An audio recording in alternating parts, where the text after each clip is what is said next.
the amplitude is how high or how low the distance from the top of the graph to the midline, we say. Okay, the distance from the top of the graph to something called the midline. The midline is like the line that splits the graph perfectly in half.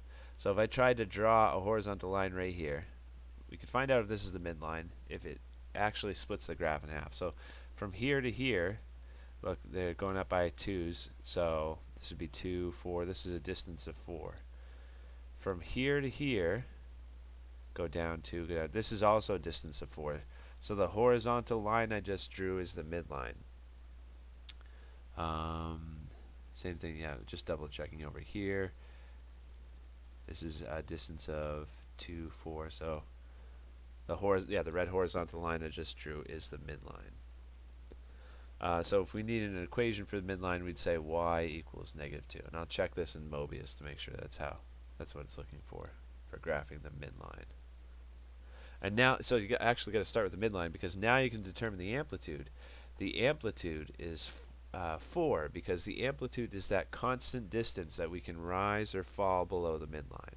We don't say -4, we just always use the positive version of the answer. So midline, you got to determine that first. Once you have it, the amplitude is that distance that you're rising or falling from the midline.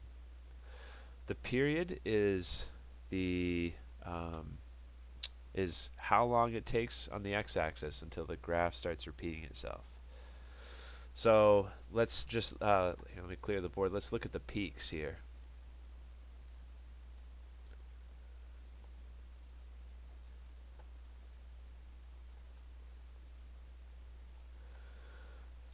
Kind of tough to tell actually, because the peaks, they don't hit exactly at -4. It's a little to the right. Let me see if we can find something better. Doesn't cross perfectly at number.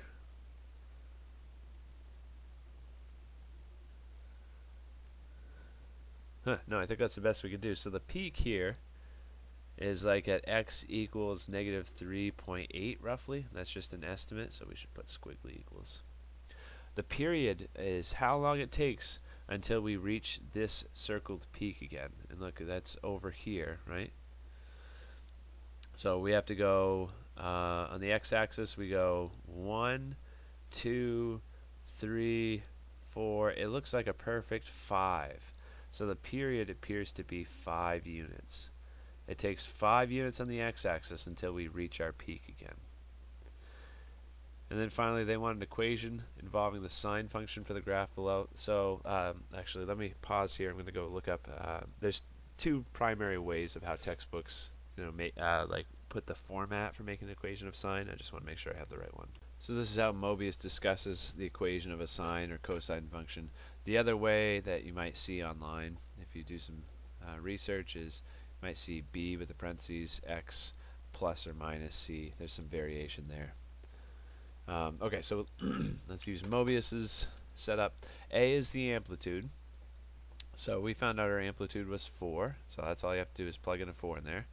And now B, we know that the period, it follows this formula, okay? The period of the sine function is usually 2 pi when we don't do any funny business to it. But then you have to divide it by b in case it's been shrunk or expanded, in case the period isn't exactly 2 pi. So we found out our period through counting was 5. So we have an equation we can solve for b. And this is just another equation you might want to jot down, okay? The period of sine or cosine, it's 2 pi divided by that constant b. So if you multiply b to both sides, you divide both sides by 5. B is 2 pi over 5. So in here I'm going to put 2 pi over 5.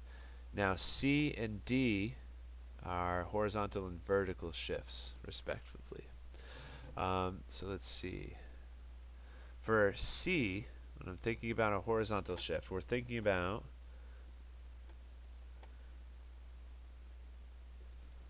the graph of sine usually starts at the origin, or it starts right at the midline, in other words. Because sine of x, the midline is y equals 0, so it starts at the midline. and then it goes up and down, up and down. So if we look at our midline here again, here's our midline of -2. Did we start right at the midline at x equals 0, or did we shift it to the left or to the right? Since it starts at the midline here, then C is going to be 0. There was no horizontal shift that went on. C would be something other than 0 if it looked like this. If our midline was like this dotted line right here, and the graph of sine looked like this, okay, then like let's say this was pi. This is how sine starts, right? It starts rising right here at the midline. So this one would be shifted over pi units. You'd plug in pi for C there.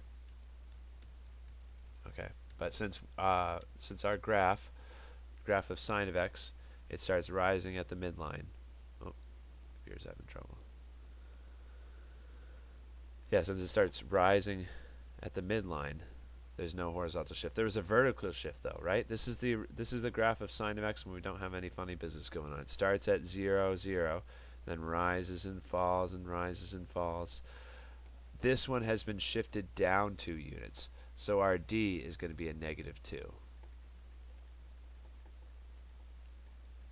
We got 2 pi over 5 minus 2, because normally sine starts at the origin. Since this graph is starting down 2 units from the origin, d should be -2. So this is the graph of the equation. Let me pull up Mobius and we can type this in together. So Mobius actually changed up my question, so if I type it in, it won't be able to verify. But this is what you'd want to do to type in this graph. I think Mobius starts by giving you y equals. Then you want to type 4, put the time symbol like Mobius likes, and then actually is sine capitalized? No, sine is lowercase in Mobius. So we're going to type sine, open a parentheses, and now this is where it gets a bit tricky because we got a fraction inside the parentheses. So see how I've opened up a parentheses and closed a parentheses for sine? I gave myself some space in the middle. Now I'm going to make another parentheses. That's my numerator and that's my denominator. The top part was 2 times capital P lowercase I. And Mobius will mark it wrong if you don't have a capital P and a lowercase I. Then we put a 5 in the bottom. And then that's it for our sine function. Then we want to subtract 2 on the outside. So that's how we could type in my answer into Mobius.